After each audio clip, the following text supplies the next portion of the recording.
The last time the Chatham Anglers played a game, well, you'd have to go all the way back to Thursday. It is now Tuesday as the Chatham Anglers and Brewster Whitecaps meet up yet again here. Our catch of the day, we go inside the numbers with league statistician Chris Thoms. Now, Chris, how long have you been involved with this league? I think about 12 years now. I started when my dad became the GM of Chatham, and I was still a junior in high school, and I'm still going now. Have you ever seen weather like this, especially this late in the season, affecting the schedule? Not this late. Last year was terrible. We got rain 28 out of 30 days in June, and that just made the schedule a complete mess. And also the league's been changing the way they do the schedule, so it's harder to get these makeup games in at times that are convenient for each team. So it's been tough. Now, what do you think in terms of the end of this season now for the Chatham Anglers? Do you think that the schedule is favorable for them? How do you think that it all plays out as the league just decided when to make up these games? Well, I think it's set up for excitement for those last two games of the season when we're playing Orleans 2 games in a row, and it looks like it's going to be real close. But I mean, we just got a game scheduled for during the day of that first game against Orleans, so I mean, it's going to be tough on the guys, and I'm sure they'll probably be a few points out at that point anyway, needing to win probably both games to get into the playoffs. So it'll be tough. Yeah, it's certainly going to be a grind for the Chatham Anglers. Now let's talk about you and your job with the league. First of all, tell me what your role is with the Cape Cod Baseball League. So I am the league statistician, which basically means I organize all the scores. I make sure any scoring corrections go through me. I have to deal with attendance stuff for all the teams, if somebody's name's spelled wrong on the league website, things like that. And then also I have some stuff to do with at the end of the season awards type stuff. I get a vote for pitcher of the year and some input on the MVP candidates. Now, you're the official scorer during the games. Do you ever catch flack? Because there's some tough decisions to make in terms of ruling a hit or an error. Yeah, it's funny. I always joke because the pitching coach and the hitting coach always have two opposite opinions on what, the same play, the hitting coach says it's a hit, the pitching coach says it's an error. So, I mean, it's always going to be stuff. So you just got to be confident in your decision, and then, don't be afraid to talk to coaches and see, if they have some different opinion, then that's fine. Like, these are all baseball guys who have been around much longer than I have, so I respect the opinion, especially of John Schiffner, who's been around forever. So, is there an opportunity then to make a change after a game? Yeah, the main thing I preach to the scorers is that we just want to get it right.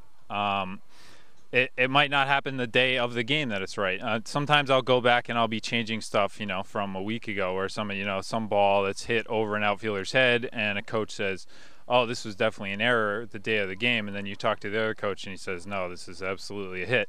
So, I mean, you kind of got to balance and see for me, it's just from experience. Like, I go through and look at all the games of the night just to make sure that there's not any errors from the other scorers. So I kind of know, like, what plays are possible, and then that serves as a basis for me to see if a correction needs to be made. Now, you mentioned you go over all of the other games. Now, are you technically in charge of all of the other league scores? Yeah, so I usually go through and double-check their stuff so that I try to get it so the stats are right at the end of the day. So I might have to email them or call them at the end of the night to make sure that everything is right. They might have left out a put out or something, or somebody didn't get an RBI, something like that. So I just try and make sure all that stuff's right so I don't get more emails about parents. Parents really don't like it when their kids are missing RBIs or hits. You get a lot of feedback from the parents of players? It's not so much because they don't have contact with me directly, but I'll get it through a GM.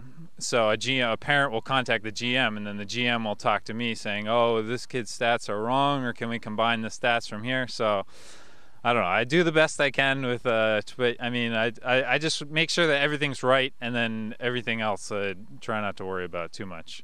So you're the godfather of statistics for the Cape League. How well do you know the rule book? Pretty well at this point. I mean, there's still stuff that I'll see, like yesterday there was kind of an instance of people batting out of order, which I've never seen, but there's probably one new thing I'll see each year but once I see it once, then, it pretty much, I get it logged, and then I can remember, when that comes up, and I can advise other people on stuff when that stuff sort of happens. Now, give me some type of rule or maybe official scoring rule that people wouldn't know about. Okay, so one of my favorites that happened, it actually happened this year to us, is if you replace a pitcher in the middle of a count and there's more balls than strikes and it's not 1-0, and then that pitcher goes on to walk the batter that the first pitcher started with, the walk goes to the first pitcher. And so that happened to Garrett Davis this year earlier. You might have to actually go back and rewatch this interview just to go over that part specifically. but basically, someone else before him is responsible for giving up that walk, right? Yeah. So Garrett Davis threw 2 balls to the batter. Then he got replaced, and the pitcher who came in ended up walking the guy. But the walk doesn't go to the new pitcher; it goes to Davis. So, very interesting. Yeah, so you got to walk when you're not in the game. And the same thing can happen to a hitter if he comes out of the game with 2 strikes. So say he fouls a ball off his foot with 2 strikes, and then the pinch hitter comes in and strikes out. The strikeout goes to the guy who got the 2 strikes on him. So there's some weird stuff like that comes up maybe once a season at most. Did you get all that?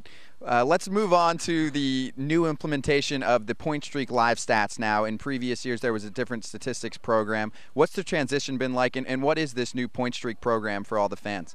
So basically now it does live scoring, so we're just like the major league teams in that you can follow along online and see the box score as it's going.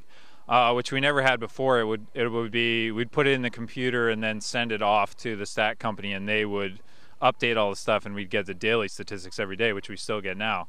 It was a little slow going at first because the scorers have never seen this program before, obviously. So trying to teach, I was in charge of teaching everybody that stuff, and I had to teach myself as well to start off. So, but as people got practice, it's getting really smooth now. So I barely have to fix anything as far as the program's concerned at night, which saves me a lot of time. Basically what you can do, fans, is you can go on to ChathamAnglers.com, and while you're watching or listening to the game, on the right-hand part of the screen, you can click on Point Streak Live Stats and keep track of the game live as it's going pitch by pitch. I'm with league statistician Chris Thoms of the Cape Cod Baseball League. Now, you began your playing days right here, and you're pretty tall for a statistician, played some basketball and some baseball. Do you still keep stats in the leagues that you participate in? Yeah, so I play in a co-ed softball league, and I actually use the software that we use for the Cape League. I just can't turn that part of my brain off when a baseball game's going on. So the softball game's going on, I got to make sure whoever's scoring the game is doing it right. It's like, no, that should be an error, and then I go in and I do the stats at night so the team can have all the stats for the season.